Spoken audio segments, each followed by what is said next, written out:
Let's get warmed up with a review quiz. First question, what are the classic manifestations of Guillain-Barré syndrome? So Guillain-Barré syndrome causes symmetric ascending muscle weakness, so it starts in the lower extremities and then it ascends. There can be some facial paralysis, and you can also see autonomic dysfunction such as hypertension or hypotension.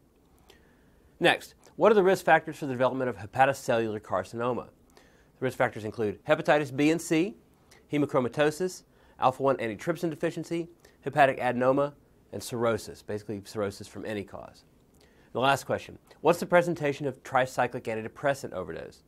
The main findings are cardiotoxicity like arrhythmias and hypotension, CNS toxicity like coma or seizures, and anticholinergic symptoms. Those are the tri-Cs. Now let's get started with the lecture. Hello everyone, welcome to our Step 1 video on Biochem 13, lipids. 1 second. Here's to my friend Andrew.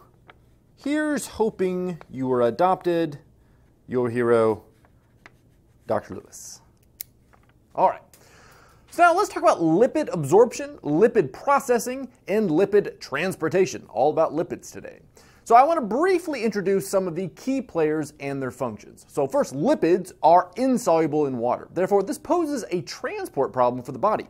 How are we going to get lipids to where they need to go? Now, to solve this problem, the body packages fats into things called lipoproteins. Now, as the name implies, lipoproteins are made up of lipids and proteins. Now, the protein actually acts to emulsify the lipids, so those lipids can be transported around in bodies. So, when we talk about lipids and lipoproteins, this includes a lot of things. Things like triglycerides, things like phospholipids, things like LDL, HDL. Now remember that LDL, the low density lipoprotein, which we all know is your bad cholesterol. And really it isn't really bad, it's just too bad if you have too much of it. Now LDL transports cholesterol from the liver to the tissues. HDL, your good cholesterol on the other hand, is going to transport cholesterol from the periphery back to the liver. And a good way to remember these two is that L in LDL you want to keep low, and the H in HDL is what you want to keep high. Now what about some other things? Things like chylomicrons, VLDL, and IDL. Well, chylomicrons deliver dietary triglycerides to peripheral tissues. They also deliver cholesterol to the liver in the form of chylomicron remnants. Now, VLDL delivers triglycerides to peripheral tissues, and it's going to be secreted by the liver. And finally, we have IDL, that intermediate density lipoprotein. And IDL is a byproduct that is formed in the degradation of VLDL. Now, IDL delivers triglycerides and cholesterol to the liver, and it's really important knowing these key players and their functions as we move forward. All right, so now let's get down into this. Let's look at this diagram of lipid transport. And yes, it is a little bit complicated. It might take us a little bit to master this. Now, here we see an exogenous pathway, which indicates lipids are originating in the diet. And then there's an endogenous pathway, indicating lipids that are produced or packaged in the body itself. So first, let's start here. Let's say we take in some dietary fat. We've eaten something, which is then broken down into small particles by pancreatic lipase. Now, these particles are absorbed by your enterocytes in the intestine. And those enterocytes take those and then form something called chylomicrons. Now, chylomicrons, as we mentioned before, they're about 90% triglyceride, they're about 5 to 10% phospholipid, and about 1 to 3% cholesterol. So a whole lot of triglyceride here. Now, the next step is for those chylomicrons to go into the lymphatic system of the intestines. Now, the only way that enterocytes can push out or package lipid out of into the lymph fluid is with the help of an apolipoprotein called ApoB48. If you don't have enough ApoB48, you can't push or package that chylomicron out, which then results in a disorder called A-beta lipoproteinemia, which literally means absence of beta lipoprotein. Now, we'll talk about apolipoproteins and pathologies later, but keep that in mind. So let's get back to our story. Chylomicrons, they're released into the lymphatic system of the intestines, and then they travel through the thoracic duct and then get secreted into the bloodstreams at the level of the left subclavian vein. So now we have chylomicrons in the circulation. And as a chylomicron goes by an adipose cell or maybe a muscle cell or other types of cells, that cell might use something called lipoprotein lipase. Lipoprotein lipase, important to remember that. And that's to draw free fatty acids off of the chylomicrons. And this chylomicron particle, which was once big and swollen with triglycerides and fatty acids, is now much smaller because some of those fatty acids have now been removed. So what you end up with is a chylomicron remnant. Now, that chylomicron remnant then is going to travel to the liver.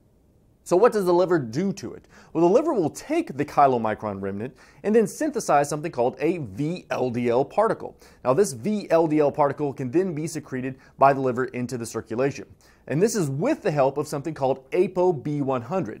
Now, if you lack ApoB100, then those particles are not going to leave the liver. So ApoB100 attaches to that VLDL and then leaves the hepatocyte and then goes into circulation. Remember, ApoB100, we'll come back to that.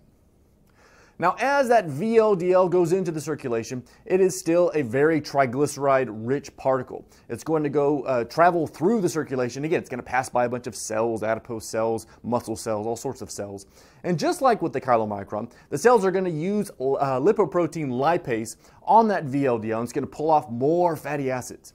And as a result, it's going to become a smaller particle again. It's going to become an IDL, so that intermediate density lipoprotein. So that IDL can then go throughout the circulation some more. Now, two primary pathways exist for that IDL. And now it can be reabsorbed by the liver, or it can be hydrolyzed further to produce an LDL particle. And this is through the actions of hepatic lipase, sometimes referred to as hepatic triglyceride lipase. And LDL is very cholesterol rich, so you pulled off nearly all the free fatty acids from that particle. So it's a very cholesterol rich particle. So why is LDL considered bad? Well, if it becomes oxidized, it actually causes problems in the arteries, such as the formation of an atheroma, which is that initial step of atherosclerosis. So that's why that LDL is bad. So what else can LDL do, though? Well, LDL can be reabsorbed back into the liver if the liver feels like it needs some more cholesterol. But the cells of the body may also need LDL particles. It does serve a function. And so the cells of the liver and the cells of all the other types of cells are going to absorb these LDL particles by way of endocytosis, which is mediated by the LDL receptor. Now, that's a very important receptor, and we'll come back to that when we talk about pathology. Now let's talk about the HDL particle. So HDL is produced by the liver and contains the ApoA1 apolipoprotein. Now recall that our other particles had ApoBs like ApoB48 and ApoB100. HDL is a very small particle. It contains more protein and very little triglyceride. The purpose of HDL is to scoop up cholesterol from the periphery and then return it back to the liver, primarily. Now, when the HDL is immature and very new, it contains very little lipid, and we call this the nascent HDL particle. Now, that nascent HDL particle takes up cholesterol from the periphery by way of something called LCAT. Now, LCAT stands for lecithin cholesterol acyl transferase, so LCAT. Now, because of its now higher lipid content, it's referred to as an HDL2 or HDL3. That's depending on its cholesterol content. So it's scooping up all this cholesterol, it's getting fatter, it's collecting all this stuff. Now, what's interesting, actually, HDL2 actually has a higher concentration of cholesterol in it. Now, another job of HDL is to exchange lipids with other lipoproteins, things like VLDL, IDL, and LDL. Now, the HDL will give these other particles cholesterol esters in exchange for triglycerides. And the enzyme that catalyzes the exchange is the CETP, or cholesterol ester transfer protein. So CETP transfers cholesterol off of the HDL onto either LDL or LDL particles. So now the HDL is full of triglycerides. It's fat. No, it's full. It now has to actually offload some of that lipid cargo so it can then go back out and scoop more stuff up. So first, what can it do? It can be hydrolyzed by hepatic lipase. Remember that we saw earlier the same thing, hepatic lipase working on our IDL particles. Well, this will pull off some of that triglyceride. Now, again, that HDL is ready to go gather up more cholesterol in the peripheral tissues. Now, the other method to get cholesterol off of an HDL particle is to travel back to the liver, where a receptor named scavenger receptor B1, or SRB1, can help actually pull cholesterol off of off those HDL particles at the level of the liver. All right, so we just mentioned several of the important apolipoproteins. Remember that an apolipoprotein is a protein that binds to lipids in order to transport it through the lymphatic or the circulatory systems. Now let's go through some of these in more detail. So ApoB48, remember that one. Remember this is primarily involved in chylomicron secretion out of the enterocyte into the lymphatic system, ApoB48.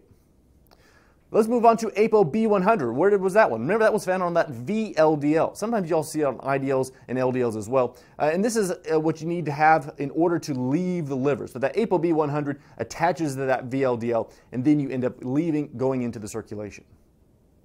Next we have ApoE. So ApoE is going to mediate extra remnant uptake. So E for the apolipoprotein E, and then E for extra remnant uptake.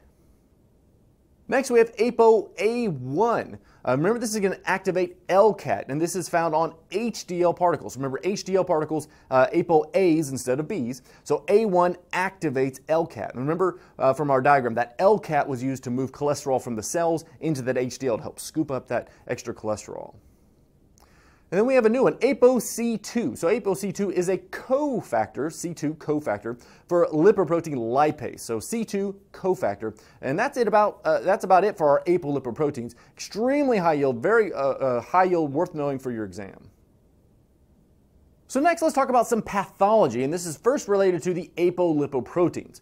So first, A-beta lipoproteinemia, long word. So this is a rare autosomal recessive disorder, and it's going to involve the deficiency of ApoB48 and ApoB100. So again, that ApoB48 used for chylomicron secretion to get it into the lymphatic system. So without ApoB48, enterocytes are never getting rid of their chylomicrons. Now it's caused by a mutation in a gene for something called microsomal transfer protein, or the MTP gene. Now this is needed for the production of ApoB48 and 100. Now as a result, decreased chylomicron and VLDL synthesis and secretion occurs. Now it presents in the first few months of life with steatorrhea, and this will make sense in just a minute. So how does this work? Well, without that ApoB48, enterocytes can't package and they can't get rid of those chylomicrons. So they build up in the cell, and then they can't absorb any further lipids from the intestines, so they stay there. Therefore, all that fat is going to stay in the intestines. Extra fat in the stool causes that nasty, nasty steatorrhea. Also important, these patients will have impaired transport of the fat-soluble vitamins. Which ones are those? Remember, it's ADEK, A, D, E, and K. Now, on intestinal biopsy, you're going to see enterocytes that are swollen with triglycerides. You're also going to see something called acanthocytosis of red blood cells on the peripheral smear. Now this is where the plasma membrane of the red blood cell becomes kind of misshaped, kind of spiky in appearance. And this is due to an alteration in the membrane lipids. Now these patients can also have things like ataxia and night blindness. Now why would they have that?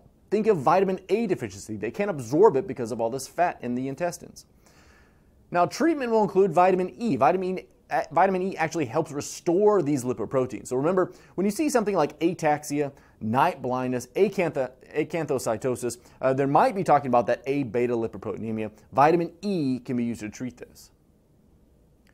Now let's move on to some dyslipidemias and some more pathologic lipid problems. And there are really only 3 dyslipidemias that I want you to know about. The first one is hyperchylomicronemia, now which is an autosomal recessive condition. Now here we see a deficiency in lipoprotein lipase or a defective ApoC2. Remember that ApoC2 was a cofactor for lipoprotein lipase. So what you'll find in the blood are increased levels of chylomicrons, triglycerides, and cholesterol. And these patients will present with pancreatitis, and that's mainly due to an increased triglyceride. You're also going to see things like hepatosplenomegaly, maybe some pruritic xanthomas, as from the increased cholesterol, and we'll discuss that in just a minute. Xanthomas as well. Now, one last thing you need to know about the type 1 hyperchylomicronemia is that there is no increased risk for atherosclerosis, which actually kind of seems a little counterintuitive. Now, let's move on to type 2A, familial hypercholesterolemia. Now this is an autosomal dominant condition with absent or decrease in LDL receptors. I remember we'd come back to this one. So LDL receptors are necessary to facilitate the uptake of circulating LDL into cells. Now as a result, you're going to get elevated levels of LDL in the blood. Now these patients will present with tendinous xanthomas, notably on the Achilles tendon. You're going to see the corneal arcus as well. And finally, an important note here is that this condition causes accelerated atherosclerosis. So individuals with a double dominant mutations can even have heart attacks as early in their 20s. So if you see a young, otherwise healthy person presenting with an acute MI, I want you to immediately think about a type 2A familial hypercholesterolemia. And the third dyslipidemia is the type 4 hypertriglyceridemia. So this is an autosomal dominant condition again, and that's going to lead to an overproduction of the VLDL in the liver. So you'll see an increased level of VLDL and triglycerides. And I want you to remember again, if you have really high levels of triglycerides, one of the main problems is pancreatitis. All right, that's it for dyslipidemias. So let's talk about some of the signs of hypercholesterolemia. Well, in your blood vessels, you get something called the atheroma, and an atheroma is a plaque in that blood vessel wall. And typically, these plaques form as a result of oxidized LDL particles. We mentioned that before. So it's not just the cholesterol itself, it's the oxidized cholesterol that is then associated with inflammation. It's going to cause a lot of these problems, and it starts off with that atheroma. And then there's something called a xanthoma. These are plaques or nodules of histiocytes that are filled with lipid. Histiocytes are your dendritic cells of your immune system, and they get filled with those lipid particles in the skin, especially around the eyelids. And also an important thing here is xanthomas appearing on the eyelids are called xanthelasmas. And if you have a xanthoma on your eyelid, remember, xanthelasma, it's a weird word. You can also have tendinous xanthomas, where you have lipid deposits in your tendon. Most common location is the Achilles tendon.